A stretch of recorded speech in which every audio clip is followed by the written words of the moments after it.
Our problem today is from weekly contest 358. The problem asks us to find the max pair sum in an array.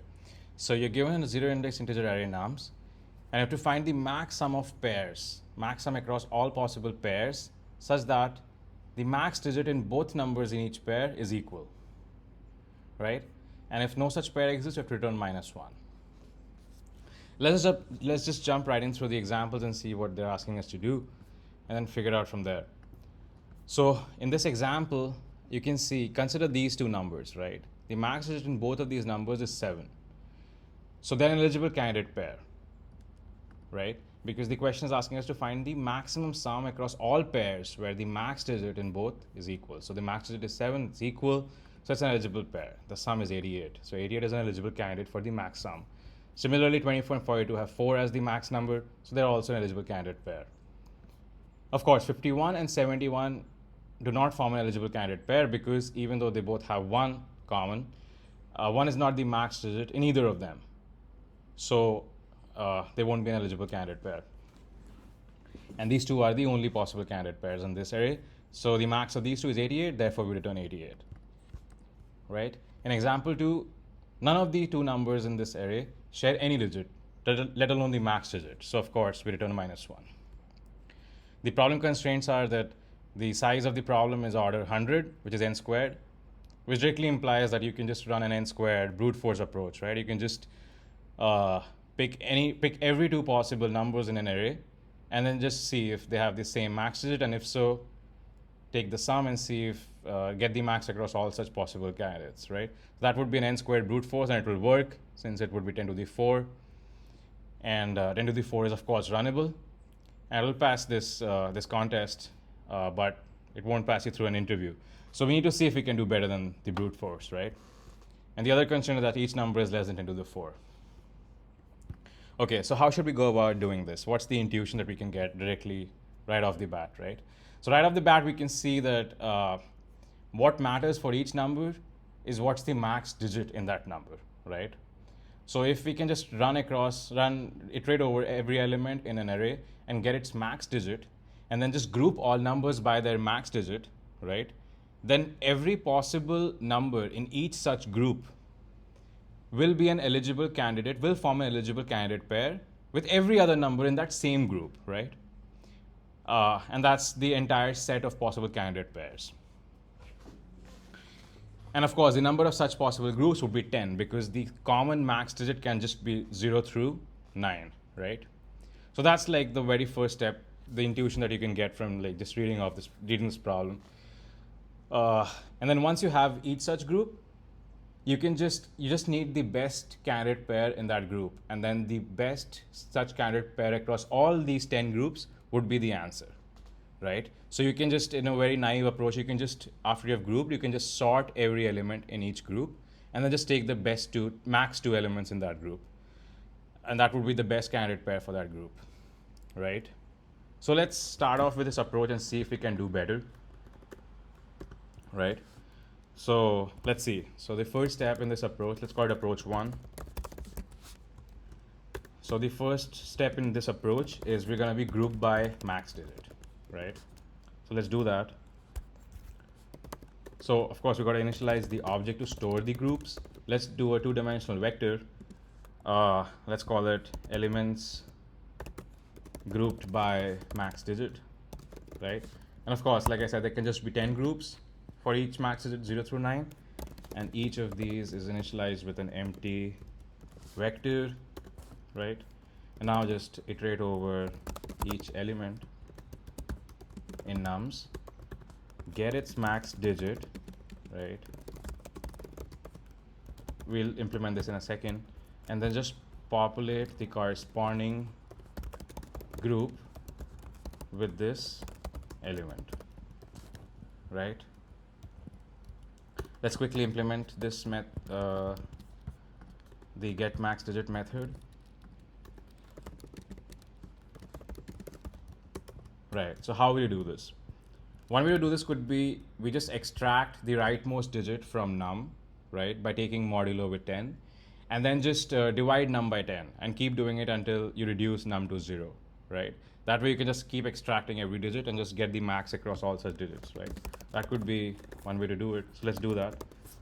So let's initialize max digit with 0 and just iterate over num until it's still a non-zero value, and just extract the rightmost digit and see if it's better than the max digit seen so far. So just take a modulo with 10 and just reduce num by 10, right? And you can just return the max digit, right? So that's straightforward. Okay. Yeah, so now you have the groups. Now you need the best candidates for each group, and then you'll just return the max across all such best candidates for each group, right? Like we discussed, one way to do it would be like to sort each group after you have pushed an element in each group, right? After this step, once all the groups are populated, you sort each group. One other way to do this could be that you just sort nums before you group the elements, right? So let's say you sort nums in descending order over here, around somewhere here, right, before grouping. So then when you're encountering and iterating over nums, you're encountering these elements in the descending order. So when you're pushing them in each group, the ordering will automatically maintain at the group level also.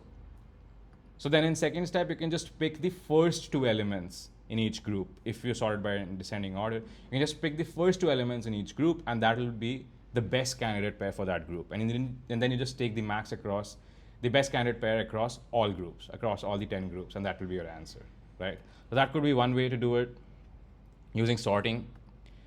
So let's do that, and let's see if we can do even better than that, right? So sorting would cost us order n log n, and this iteration is order n. Let's consider this to be constant for the time being. So overall, it would be like n log n, right? So let's implement that approach and see if this will, how this works out, right? N log n is still better than n squared, so we made some progress. So let me do that. Let's sort it out, right? So nums dot begin, nums dot end greater int. Of course, n squared was the brute force approach, which we didn't implement. So I sorted it, and then just iterate over group and get best candidate, right? Of course, I'll need a variable to store the value of the best candidate sum, which I'll initialize with max as -1. Okay, so let's iterate over each group. For each group, right? Of course, if there's like less than 2 elements in each group, then we cannot form any pair, let alone get the best pair, right? So we'll just continue if the size is less than 2. Right? Otherwise, we'll take the max of the current max, the first 2 elements in that group, right? Because that's the first 2 elements in each group are the best, form the best possible candidate for that group, right? And then you just take the max across all such groups. So the answer will just be max sum, right? Why is this complaining? Okay, no. Let's run this, see if it works. Nice, it works. Let's quickly discuss its complexity. The complexity, like I said, would be n log n. For the sorting, of course, it's order n here. Getting the max digit is what? It's gonna take order. So this while loop, we are gonna be dividing by 10, right? So let's say num is 10 to the m. So this loop would run m times. So it would be like log in the size of num, right? This loop would run log in the size of num with base 10. And num we know is max can be 10 to the 4. So at max, this will take order 4 time to run, right? Which you can consider to be constant, right? So this operation is considered to be constant. So then the loop becomes order n here, and it's order n log n overall, and this is also just order 10, which is constant. So overall, it becomes an n log n algorithm in time. And space size, of course, we're maintaining the data structure to group each elements, to maintain the group and the membership to each group. So it's, of course, order n auxiliary space, right?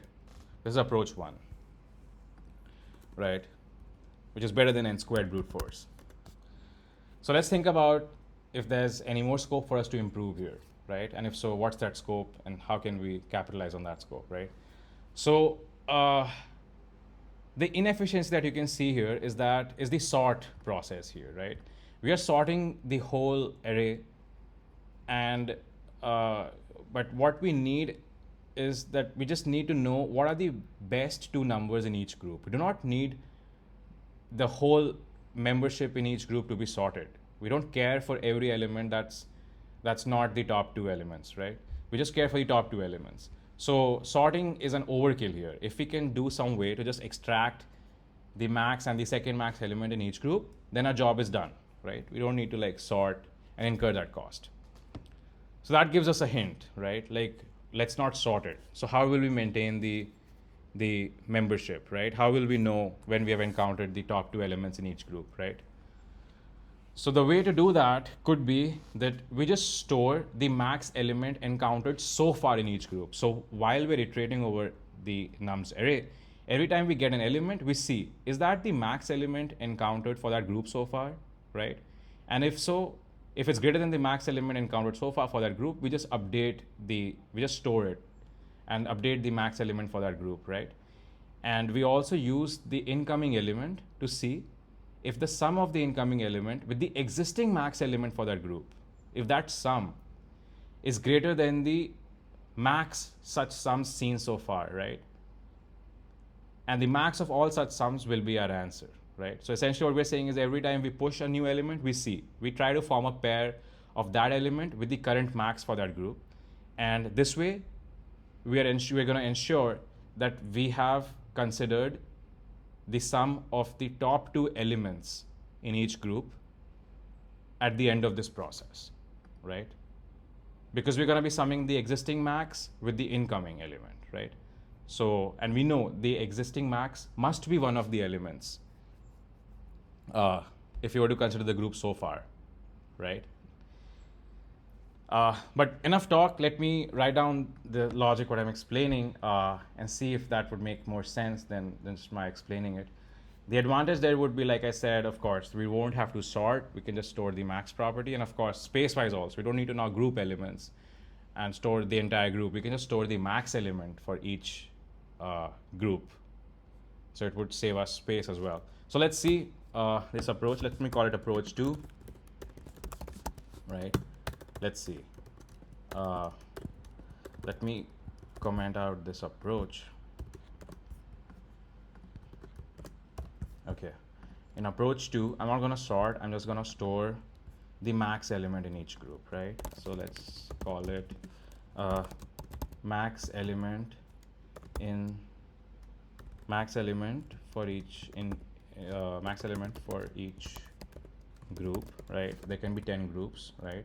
And it's initialized by -1, right? And we can just iterate over all the elements in num, get the max digit, and see if max element in each group for that so-called group, it's no longer a group, but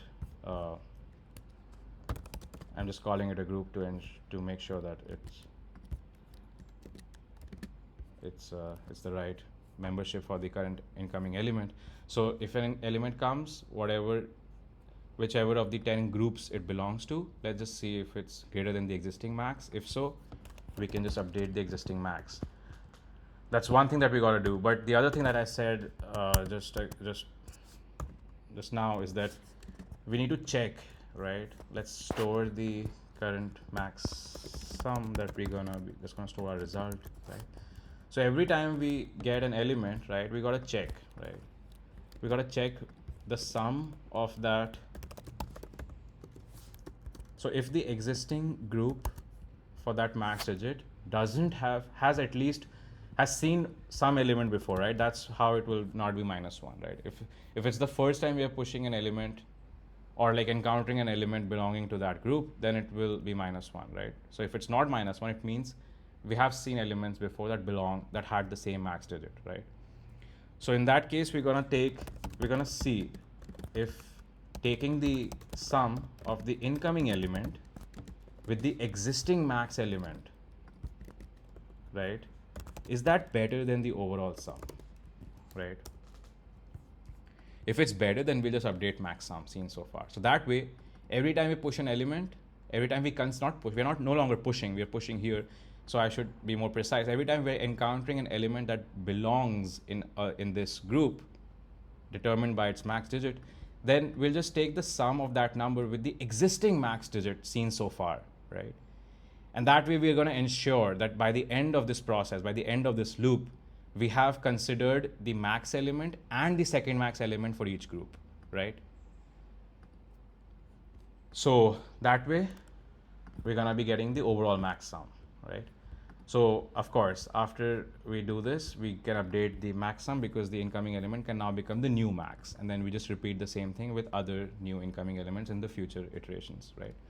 And then at the end of it, we just return max sum. Okay. So let's see this if this runs. Okay, it works. Let's submit this and see if it gets accepted. Nice, it got accepted. Right. So let's discuss the complexity here. The complexity, of course, is time-wise is just order n here, assuming get max digit, we consider it to be constant time. But if we don't want to consider constant time, then it would be log of the max size of num, right? And max size of num, like we saw here, is 10 to the 4, so it's order 4. But anyway, we can consider it to be constant. And of course, these are all order 1 operations. So overall, it's order n in time. And space-wise, it's just order 10 in space, which is constant, right? So we have come up with an order n time complexity and order 1 in space approach. And of course, there can never be an algorithm better than this. So I guess that's it. This is the best that we can do. I hope this point about computing the maximum is clear. Essentially, we're just storing the max seen so far and just checking whether the incoming element summed with the existing max is better than the current overall max or not, right? So that way we'd never miss out on the best candidate pairs for each group. That's all that there is to this problem. Building on the inefficiency of the sorting, that's how we got here, right? The sorting was inefficient. We don't really need all the elements sorted. We just need the top 2. So I hope this video was useful. See you for the next problem.